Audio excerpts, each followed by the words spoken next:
আসসালামু আলাইকুম ওরহমতুল্লাহি ওবারাকাতুহ। আলহামদুলিল্লাহ আলহামদুলিল্লাহ নাহমাদুহু ওয়া নুসাল্লি আলা রাসূলিহিল কারীম। আউযু বিল্লাহি মিনাশ শাইতানির রাজীম। বিসমিল্লাহির রহমানির রহিম।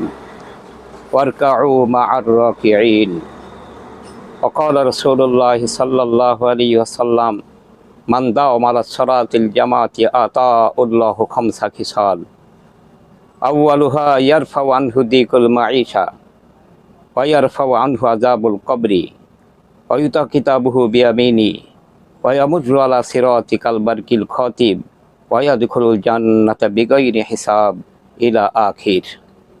আলহামদুলিল্লাহ, আল্লাহ তাআলার দরবারে লাখ লাখ শুকরিয়া, যিনি আমাদেরকে মুসলমানের ঘরে আসার তৌফিক দান করেছেন। আলহামদুলিল্লাহ, দরুদ আর সালাম সেই মহানবীর প্রতি যার উম্মত হতে পেরে আমরা গর্বিত। যে নবীর উপরে একবার দুরূদ শরীফ পড়লে আল্লাহ তাআলার পক্ষ থেকে আমাদের উপরে দরবার রহমত নাজিল হবে। যে নবীর উম্মত হওয়ার জন্য হযরত ঈসা পয়গম্বর আল্লাহর কাছে প্রার্থনা করেছিলেন, আমরা বিশ্ব নবীর উম্মত হওয়ার জন্য আল্লাহর কাছে কোনো দিন দোয়া মোনাজাত করিনি, কোনো দিন মিটিং মিছিল করিনি, হরতাল অবরোধ করিনি, আন্দোলন করিনি। দয়া করে আল্লাহ তাআলা বিশ্ব নবীর উম্মত করে আমাদেরকে দামি করেছেন। সে নবীর শানে আরও একবার দরুদ সাল্লাল্লাহু আলাইহি ওয়াসাল্লাম। সম্মানিত হাজিরিন, আল্লাহ তাআলা বলেন ওয়ারকাউ মা'আর রাকিঈন, রুকুকারীদের সাথে রুকু করো, অর্থাৎ জামাতের সঙ্গে নামাজ আদায় করার কথা আল্লাহ তাআলা এই আয়াতের ভিতরে ইঙ্গিত দিয়েছেন।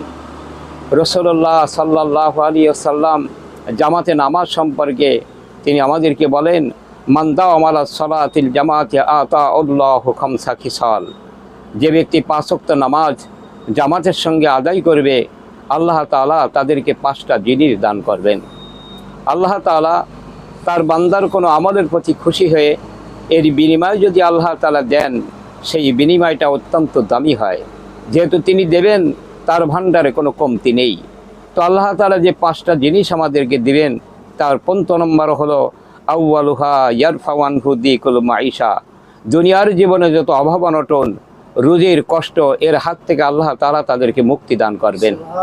মানুষ চুরি করে, ডাকাতি করে, আলঠালে, মাপে কম দেয়, সুদ খায়, ঘুষ খায়, ফেরেববাজি করে, অবৈধ পন্থায় যে অর্থ উপার্জন করে, যতগুলো কারণে, তার অন্যতম প্রধান কারণ হলো মানুষের অভাব।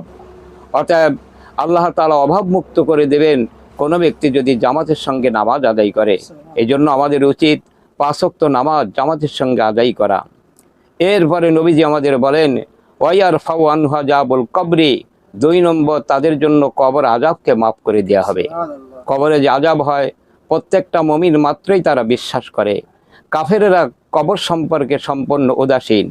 আল্লাহ তাআলা বলেন ওয়াকাল আল্লাযীনা কাফারু আইযা কুন্না তুরাবা ওয়া আবাউনা ইন্না লামুখরাজুন। কাফেররা বলে যে আমরা যখন মাটির সঙ্গে মিশে যাব, তখন কি আমাদের উত্থিত হওয়া লাগবে? লামুখরাজুন, আবার কি আমরা উঠবো? লাকাদ ইদনা হাযা নাহনু ওয়া আবাউনা মিন ক্বাবলু ইন হাযা ইল্লা আসাতিরুল আউয়ালিন। তারা বলে এটা আমাদের বাপদাদাদের আগের কালের উপকথা, আসলে মৃত্যুর পরে কবরের আযাব টাযাব সমস্ত কিছু হবে না। কাফেররা সম্পূর্ণ এ ব্যাপারে উদাসীন। কিন্তু আমরা বিশ্বাস করি আমাদের একদিন না একদিন আমাদের আলমে বারজাকে যেতে হবে। আমাদের জীবনের হিসাব দেওয়ার জন্য আমাদেরকে তৈরি থাকা দরকার।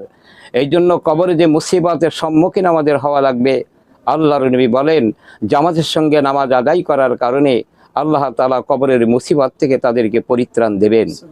এরপরে ওয়াইতা কিতাবুহু বিয়ামিনি, কিয়ামতের দিন ডাইন হাতে আমল নামা দেওয়া হবে। আমল নামা কি? আমল নামা হলো রিজাল্ট। ছাত্ররা যে পরীক্ষা দেয় 3 মাস পরে, 2 মাস পরে পরীক্ষার ফলাফল বের হয়। যারা পরীক্ষায় পাশ করে সাথে সাথে মোবাইল করে আত্মীয় স্বজনের কাছে, বন্ধু বান্ধবের কাছে, আমি এ গ্রেডে পাশ করেছি, জিপিএ 5 পেয়েছি, আমি কৃতিত্বের সঙ্গে উত্তীর্ণ হয়েছি। আপনজন, আত্মীয় স্বজন, বন্ধু বান্ধবের কাছে দ্রুত সে সংবাদটা পৌঁছে দেয়। কিন্তু যে ছাত্র ফেল করে সে আর কারো কাছে ফোন করে না। আমরা এমনও দেখেছি পরীক্ষায় কৃতিত্ব অর্জন না করার কারণে, ফেল করার কারণে অনেকেই আত্মহত্যার পথ পর্যন্ত বেছে নিয়েছে। কিন্তু দুনিয়াতে মানুষ যদি একবার পরীক্ষায় ফেল করে, আবারও পরীক্ষার দেওয়ার সুযোগ আছে। কিন্তু ময়দানে মাহশারে কারো যদি রেজাল্ট, কারো যদি ফলাফল এমনটি হয় যে ফেল করেছে, দ্বিতীয়বার আর পরীক্ষা দেওয়ার তার সুযোগ নেই। অতএব কিয়ামতের দিন যাদেরকে ডান হাতে আমলনামা দেওয়া হবে ওরা হলো পাশ করেছে, আর যাদের বাম হাতে দেওয়া হবে তারা ফেল করেছে। নবীজি বলেন যারা 5 ওয়াক্ত নামাজ জামাতে আদায় করেছে আল্লাহ তাআলা তাদেরকে কিয়ামতের দিন ডান হাতে আমলনামা দেবেন, অর্থাৎ তারা পাশ করে গেছে।